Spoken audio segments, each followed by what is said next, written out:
Saya masih bersama paranormal asal Surabaya, Jawa Timur, Ki Sabdo Jagatroyo, dan kini bergabung bersama kami politisi Permadi. Selamat malam Pak Permadi, terima kasih sudah bergabung. Tadi saya sudah berbincang dengan Ki Sabdo, saya ingin tahu perspektif Anda politisi. Makin lama Anda juga mengamati makin banyak pejabat, makin banyak politisi yang datang ke konsultan-konsultan spiritual untuk meminta perlindungan? Saya kira sudah terlalu lama ya, sejak Bung Karno jadi presiden pertama sampai yang sekarang. Tentu politisi-politisi banyak juga yang mempunyai kesadaran yang sama, punya guru spiritual, datang ke dukun atau ke apa, untuk kepentingan-kepentingannya lah. Anda katakan kesadaran? Ya, secara sadar mereka datang.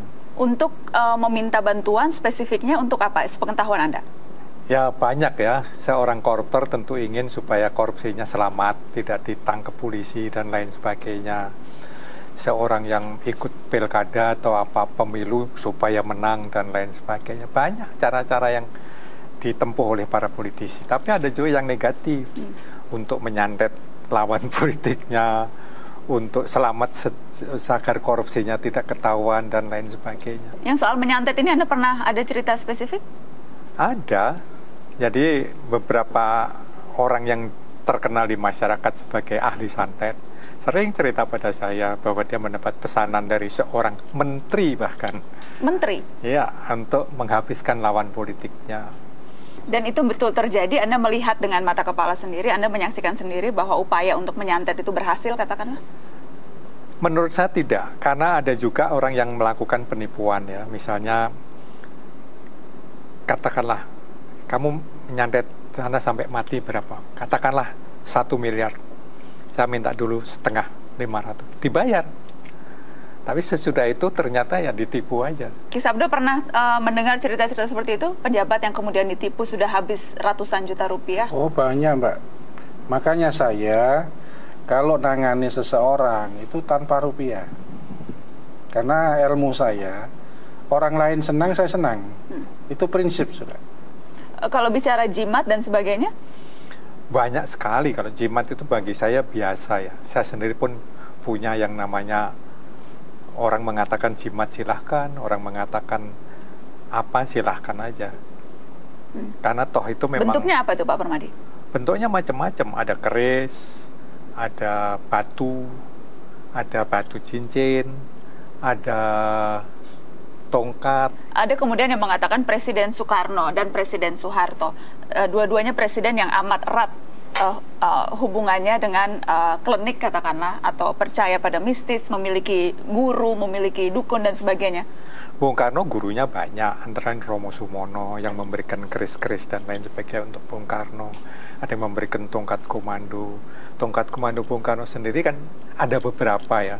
Satu dipergunakan untuk pidato supaya wibawanya besar. Kalau dia sudah pidato diam, semua nggak ada yang ngomong. Dia ngomong macam-macam, tepuk tangan luar biasa. Itu karena tongkatnya atau karena? Ya karena wibawa ditambah dengan tongkatnya. Ini tongkatnya untuk menambah kewibawaan. Di samping itu Bung Karno juga mempunyai tongkat untuk menaklukkan pemimpin-pemimpin luar negeri yang lain. Sehingga Bung Karno pernah menggertak Eisenhower, ketakutan Eisenhower. Itu luar biasa itu. Seorang presiden Indonesia berani menggertak presiden negara adikuasa. Itu tongkatnya berbeda khusus lagi? Berbeda khusus. Persisnya jadi di tongkatnya ada apanya tuh Pak Permadi? Kalau yang Anda sepengetahuan Anda atau yang dipercayai oleh Bung Karno? Ada yang di dalamnya ada pusaka ya. Berupa besi kuning ada, berupa keris ada, berupa macam-macam lah. Oke. Tadi Anda katakan bahwa Bung Karno ada guru spiritualnya sendiri. Ada. Ada kasus spesifik atau pengalaman spesifik yang mungkin bisa Anda ceritakan bagaimana hubungan Bung Karno dengan guru spiritual ini, atau apa persisnya yang diminta? Bung Karno sendiri selain punya guru spiritual memang senang bertapa. Bung Karno itu seorang pertapa ya. Tuh, seperti cerita Bung Karno sendiri tentang Pancasila. Pancasila itu diperoleh Bung Karno di bawah pohon sukun ketika Bung Karno dibuang di ND. Nah, anehnya ya, di bawah itu Bung Karno mengolah diri ya, mengolah Pancasila sampai akhirnya menjadi Pancasila seperti yang dipidatokan tanggal 1 Juni 1945. Yang aneh, pohon sukun itu satu batang ini kemudian mati. Mati di pokoknya yang membusuk ini, itu timbul pohon sukun 5 biji. aneh ben ajaib. Sekarang masih hidup di Flores, di Ende sana. Baik, itu kalau Bung Karno. Kalau Presiden Soeharto? Kalau Pak Harto memang gurunya juga banyak ya, antara lain ada Romo Diat, Romo Marto, Romo Budi, Romo Daryatmo, dan masih banyak lain lagi. Tapi orang-orang guru Pak Harto ini kan guru-guru kebatinan ya umumnya. Selalu kebaikan yang diberikan kepada Pak Harto. Jadi sewaktu mereka mengatakan, Pak Harto, kamu sudah cukup, sebaiknya kamu mundur. Nah itu Pak Harto mulai tidak senang. Inginnya ya seperti kemanungsan gitu ya. Ingin dipuji terus, supaya bisa lanjut terus gitu. Nah mulai tidak suka, lalu terjadi konflik-konflik. Hanya satu, yaitu setahu saya Romo Diat yang dari Semarang.